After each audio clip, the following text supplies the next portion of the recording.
Okay, welcome back. We lost Tim. We lost Tim. Ernie is gonna start creeping up Awesome. on more regular than Tim. No, I doubt it. I'm still here. Nobody, here. don't pay attention to Nope, the man behind nope. the curtain. There is no voice. So we are John chapter 9. I'm not going to say and anything, Ernie. It's the all you. way it's really verses 1 through 41. It's kind of the whole chapter.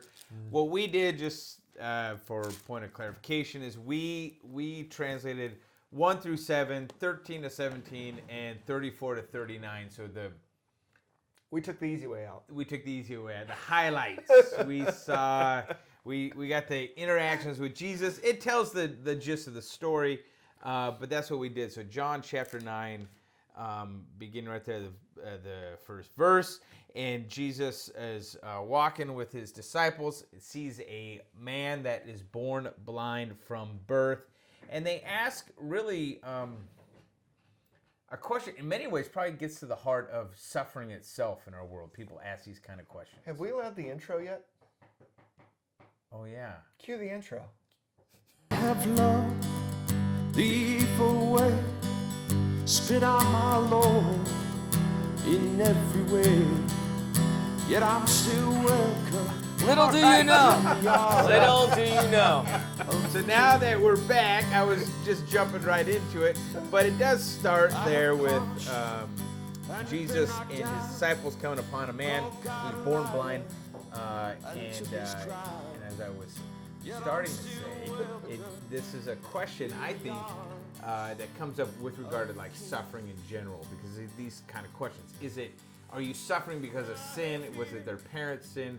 How does this play out? And how does this kind of interaction with Jesus work? That's where you're going with that. I Yeah. understand. I Okay, get it now. you see it now? Yeah, I was Right? missing something You know, I'm just there. thinking like in church, you got the folks come in, there's some major trial, and Yeah. they want to know, did I sin? Was there a specific sin that kind of pushed me into this? Yeah. And sometimes maybe you could say, well, yeah, if you wouldn't have done that. Yeah, you know. I think But- I think I even remember preaching this text, and I called it "Why Do Bad Things Happen to Good People?" Yeah. If you're going to do that, though, make sure that halfway through the sermon you keep that, because I was told that halfway through the sermon I changed it to "Why Do Good Things Happen to Bad People?" So gotta Gotta stay consistent Stay on consistent. that That's a one. good tip, right? although it works the same. So what goes on here in that first 7 verses there? Ernie, what do you got? What happens? Ernie? yeah. Just the first 7 verses. Well, I think the works of God and all that. That's an important piece. I think you think about what is it, man? You think about all throughout Lent. The work of God. I think from the wilderness and the devil to last week's work. Or with the last week's work with Nicodemus, and then the work that he, but also with the woman at the well, right? The work that God actually comes to Samaria, brings the word to this woman who, and now, and again next week, right? I believe it's Lazarus. Yes, it is. Okay, we see Jesus. Let's pump the brakes here and just wait a little longer until he's like dead, so that through my works, God may be glorified through it. And I think we see right here the same thing of how Sure. the works of God continually are displayed through these miraculous, Yeah. eye regaining sight, the two flows, like kind of that whole picture of the reversal that God gives by his word. So I think overall, And what you're saying is it seems to happen in the negative, right? So in the temptation story, Jesus seems to be at his weakest, and yet the works of God show through as being more powerful. in John 1:2. The woman at the well, this woman is disgraced, she's coming out, Broken, she's broken. alone, and through that, Jesus reveals himself to the Samaritans. And physically, this man is and again, next week we'll have irreversible. Yeah, it seemed yeah. like. But- That's a good point. Yeah, and so so he makes an announcement. This is for this purpose, right? And then he spits, makes mud in the dirt with his own spit, smears it on the guy's eyes, and tells him to go to wash in the pool of Siloam, right? as he says, which means sent. Sin. Yeah. And he goes and he washes and he sees. It turns out his eyes come back. Yeah. Yeah. Before we step off of that just Yeah. a moment, I think it was at our last circuit meeting that we were talking about, you know, and kind of going back to that, why do bad things happen to good people? We were talking about, you know, we've all had that shut-in who's just kind of ready to go, right? And they're like, I don't know why I'm still here.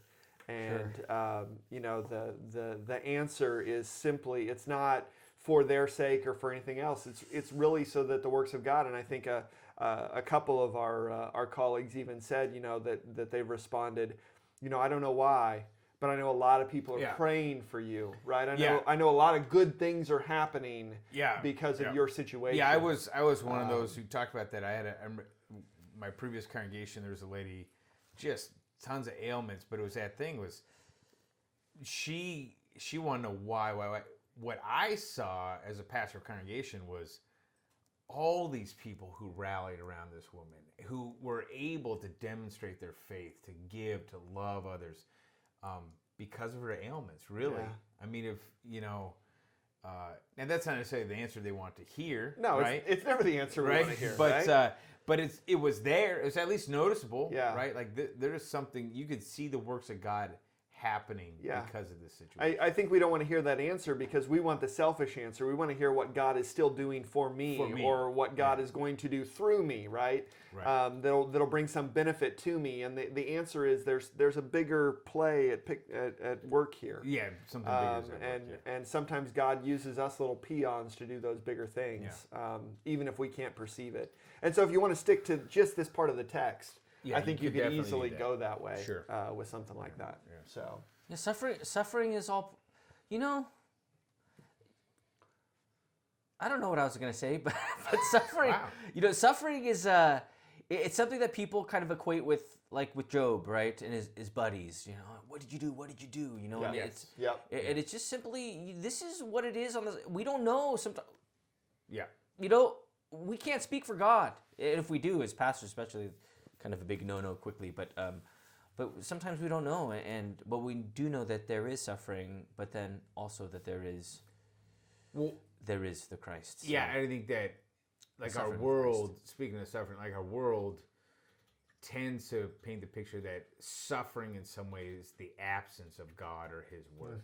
And what Scripture reminds us of over and again is, no, this is right where God does His work. Yeah. Now, that doesn't necessarily make it more bearable, right? But it doesn't mean that He's now abandoned you because you're suffering. Yeah. You know? that's right.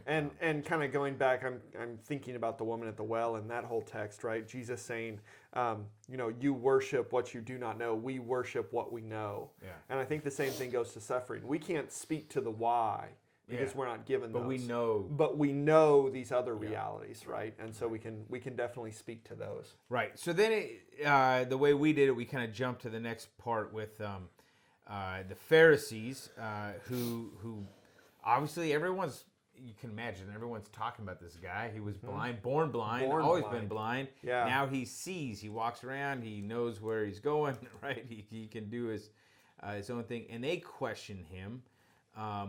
And what is it they want to know? I mean,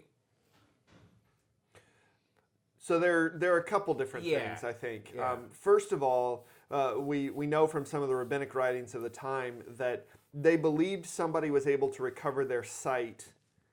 We'll see this similar in Lazarus. They believed that somebody was able to recover their sight if they had become blind. right. There had never been anybody who had been born blind who had received their sight. Right. And so that was seen as kind of this sign of sin, right? That there's something within there that's causing this. So it'll be the same thing with Lazarus. There wasn't necessarily a reality against rising from the dead, except for after the third day, on the fourth day, Right. when you were considered really Dead. dead. Real dead. But anyway, we'll get there. And so Yeah, that's yeah, part of what they want to know is how. This has never been seen before. How has this happened? Yeah. And then secondly, we're told in the text, this happened on a Sabbath. Yeah. And so now they're confused. This great sign has happened, which nobody has ever experienced The day of before. rest. But it happened when it wasn't supposed to, at least Happened according when- to their according to them figuring. when it was supposed to, and so Yeah. they really want to know okay, then who do you, talking to the blind guy, who do you think it was? Yeah. Because he was like, Yeah. listen, I never saw the guy, right? Yeah, And he right. didn't, right? No. Because he was blind. Yeah, because it wasn't until he went to the pool. Yeah. And so Jesus, and that's the other thing, Yeah. is part of this is it would have been if Jesus would have just said recover your sight. Yeah. But the kind of the text goes with this. He made the clay. Yeah. And that is considered work.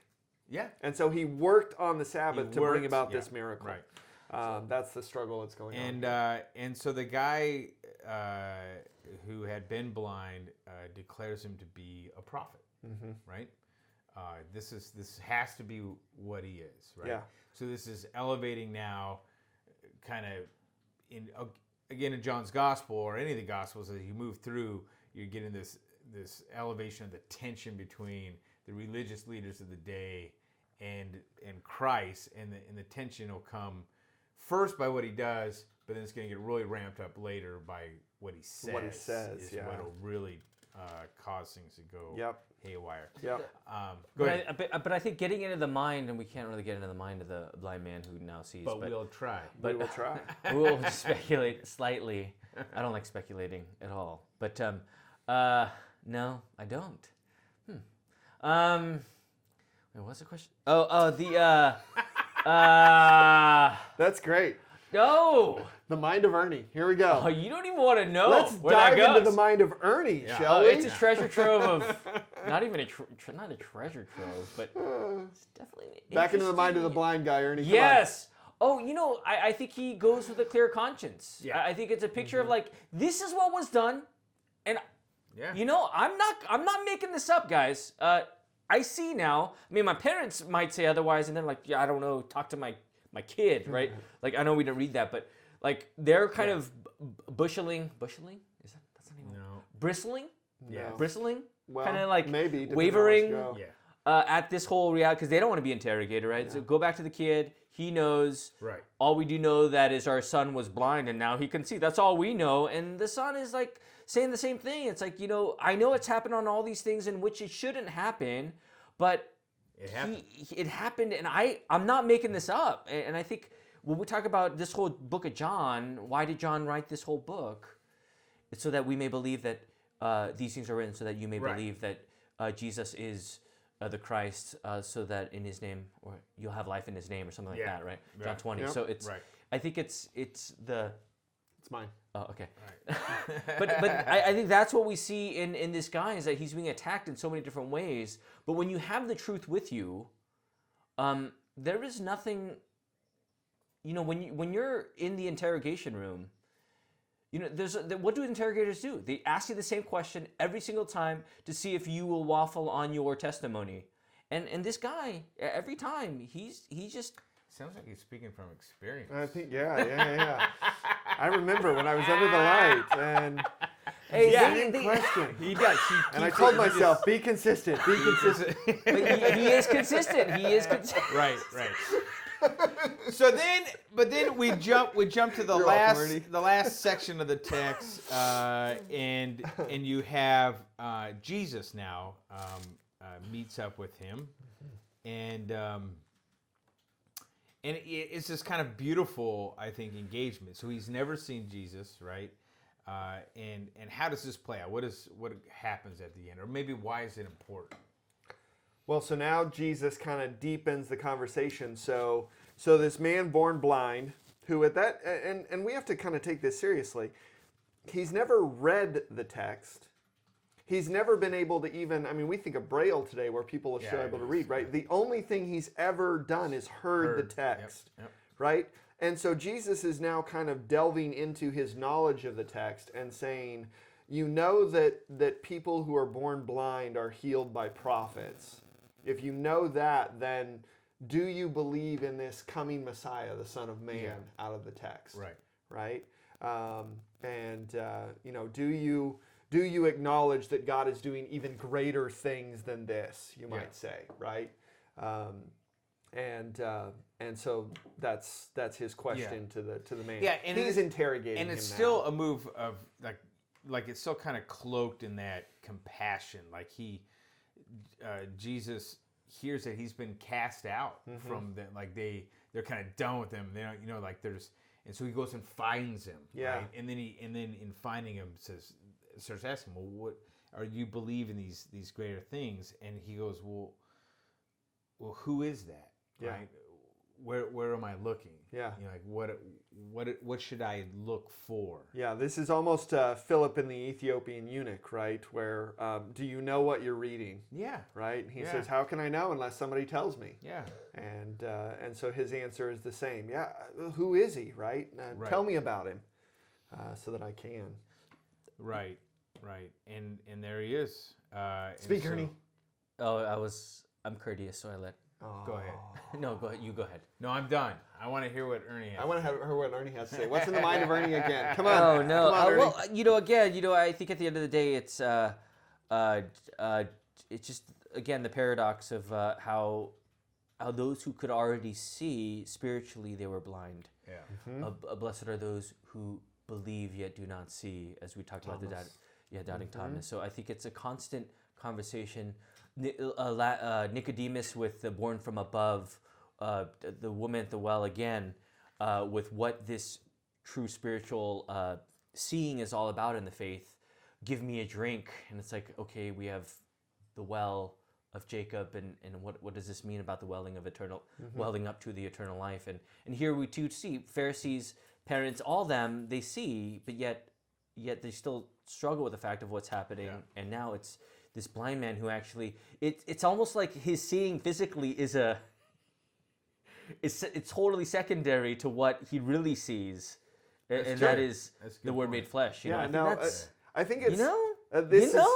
this reminds me. I think it's Dr. Gibbs in his commentary when he's talking about Jesus going into Jerusalem, and there's this whole conversation about seeing and first and last and all that, and then the next thing that he does is heals 2 blind men on the road to Jericho. And there's this kind of great reversal of those who should see do not, and those who shouldn't see or cannot see, even we might say, are the ones who actually are able to perceive what's going on. And that's exactly what Jesus says here, Yeah. right? I came to kind of show that true light. And so it's not so much to make those that are blind. I mean, the text does say that, but really to kind of show their blindness. To show that it really is about faith. Yeah. And to see, and we go back to that first section about seeing the true glory of God, and the true glory of God is salvation, right? Yeah. We have seen the glory, right? Yes, And that's not and something perceived with the eyes it's necessarily. faith. Right. Yeah, it's faith. Yeah. Well, there you go. That should at least get you going. It's a long text, but some great stuff there. Check out craftofpreaching.com for articles that'll delve into this a little bit more. And subscribe, hit that button, the little bell. I think it's a bell, something like that. Yeah, that's right. And we will see you next week. God bless you preaching.